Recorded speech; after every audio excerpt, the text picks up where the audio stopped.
Welcome to Small Potatoes. Where we give you a naughty tease of our latest Patreon episode. Be sure to subscribe. Links are in the description. This episode is going to be bananas, quite literally. And how could we do a whole episode on bananas? Well, let's see if we can. But it started talking last week, Emily and I, during recording, and I was telling her one story in particular about a client wanting to come up have a session to get over a fear of bananas. So he wanted his muse to force feed him a banana. And of course, I found him a suitable muse and he had his session. But it got my mind thinking, like, what was it about the banana? Was it the texture? Was it that it was phallic shaped? Was it a bad experience? And I mean, I may never know the answers to this, but as I was telling Emily this story, she's like, I've got a banana story too. And so here we go. She's dying. This is lives in a nutshell because behind the scenes of owning a rub and tug is bananas. Banana shit happens all the time. It is crazy, it is wild, or sometimes it is literal. Yes. It's just, I've got the giggles when you're like, let's see if we can do it. It's like, you think you can really fill a whole episode? And you're like, yes, I have stories. Oh my God, that's literally got me crying. Kudos to him because I love a ballsy man who's not afraid to DM. Slide in those DMs. We're used to it. Like it takes a lot to shock us. I don't ever suggest it because we might block you, but we even get dick pics sometimes. So like we get weird shit in the DMs. So send the messages, not the photos. But kudos to him for real because I love the approach. I feel like sex can be so therapeutic and people don't often enough lean on it as a tool. And I'm not saying it would work for every food aversion or aversion in general. Listen, I don't like spiders. I don't need them on me naked. But if it's something you really want to overcome, I mean, I went skydiving for the first time with my father, who's terrified of heights. So like, face your fears, jump into the wind. Like I get it. Yeah.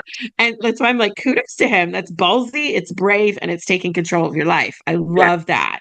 Kudos to the muse who was like, abso-fucking-lutely, I'm totally down for that.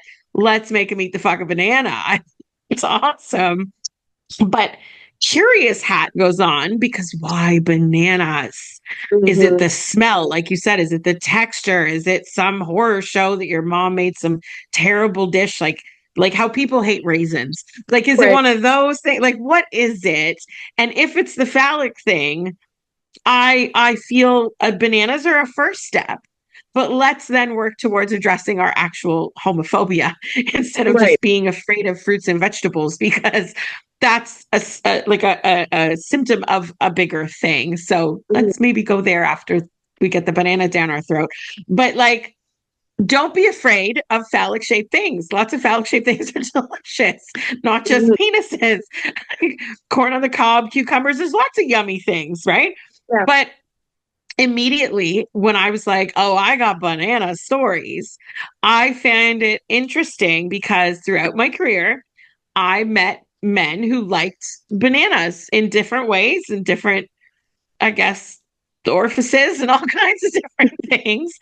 But why bananas? I think I was saying this to you earlier today when we were chit-chatting about this episode coming up, where I was like, when I think of women and like food play, especially if it gets into like penetration and insertion, my mind automatically goes to cucumbers. I feel like that was like a porno favorite, right?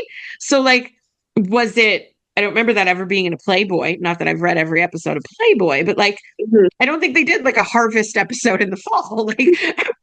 Like, was eyewitness to all these cucumbers and vaginas, like condom on cucumber. Like, but for men, it seems to be that many are like banana. I find that so fascinating because a cucumber, I get, they might be a little too big for my liking, depending on the cucumber, I guess. Yeah. Big old like English cucumber. That's huge and potentially quite fat. But like bananas don't have soft edges. A cucumber is a nice rounded tip. You know, again, slap a condom on and smooth sailing, literally. But bananas have stumpy ends or these like sharp little tops. I'm like, wow. And Oh, and all of these sounds come out of me. I'm like, what the fuck is with that? Because I have questions, Riley. I have questions. I have questions too, but I agree. I tip my hat to this guy for conquering his fear and having, the courage to write in. And it's funny Yeah. because I didn't even prep her. Or sorry, I shouldn't say that. I didn't ask her permission. I knew she'd say yes. It can't be that hard. I just said, your next client, you need to force feed him a banana. She goes, okay. There was no questions asked. And he literally came within an hour. Like he wanted to handle this fear. And again, I give him credit for that, but yeah, I don't get the fascination with men and bananas in particular. But Oh my maybe you God. guys can help us. Right. Like if you're into bananas, I need to know, Yeah. if you feel comfy, drop in the comments. If not, definitely email or slide in our DMs. I need answers. But I love that he came within an hour. That means he psyched himself up. This is a big Yeah. deal. That's a mental thing right there to be like, I'm doing it today. And if I can't get an appointment in the next 2 hours, like today's not my day, maybe never. Mhm. Like that's a big But you thing to know what? confront a fear. I think being force fed is common. We've seen that a True. lot at Muse. Not just clients eating food off various surfaces, but I think the idea of being force fed is a fetish to some. Yep. Absolutely. I mean, we've done a whole episode about food play. Mhm. And lo and behold, we reacted to a hilarious clip from Shits and Gigs, one of our favorite podcasts. And they did a little snippet on some food play with an erotic chef. And lo and behold, that clip itself has a banana. I think we're going to show it. You guys got to take a look. It's hilarious. Look at the chocolate dripping on her tongue. Brother. She has no shame. We need to bring back shame. Brother, this is on the Lord's internet. Yeah, fam. We need to return shame. Because what is this? Who's getting married in this house? Factual. My girl can never come back and say, oh, we just had a chef round. And I see this on TikTok. You see chocolate covered bananas dripping chocolate down her fondue throat. dropping down your face. Well, his hands around your neck. The same hands I put around yours. Coitus? Yeah. Never.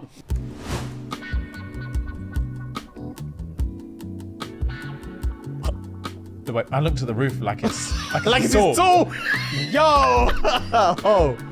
Oh, she's the one getting married in the back. I'm sure that's a veil on her head. Oh, maybe. Oh, this is insane. She's licking all the grapes that she ain't even gonna swallow. He's solid as a rock. I already know he's solid. Oh, facts, bro. Hey. Yeah. That stops me in my tracks. I'm locked in. Yeah. Fruit and vegetables only. Only. And sugary content. Yeah, not main courses. Nah, man. She was trying her best to be. Also, why is she trying to be sexy? Facts. This Donnie's job, no? I love Okay, it. I take that back. Maybe I do get it with bananas because that does look pretty sexy, I have to admit. That clip will forever live rent free in my head because it's the combination of reactions. When James loses this shit about the chef looking up as if it's his own dick, I was like, I'm done. And that would be me. That has been me. Listen to my strap-on stories and other episodes. I roll my eyes back. The fact that this guy is like feeding the banana and just goes, I was like, yeah, relatable. So relatable. But like again, lo and behold, bananas. It's bananas. These bananas keep popping up in our lives. And the text message you just relayed is hysterical too, because if people only saw our meetings, our messages, our phone calls, it's like no other office. I'll say that. My boss just sent me. So funny. But that's how cool our girls are too, that they'd be like, okay, sounds fun. And off they go. But you know me, I always have a story. I'm going to talk your ear off because I had two very particular clients. And I think girls sometimes come up with a nickname or two for clients. But when I used to work, we had a nickname for almost every well-known customer, especially if they were into something interesting. So Banana was involved in both these men's names.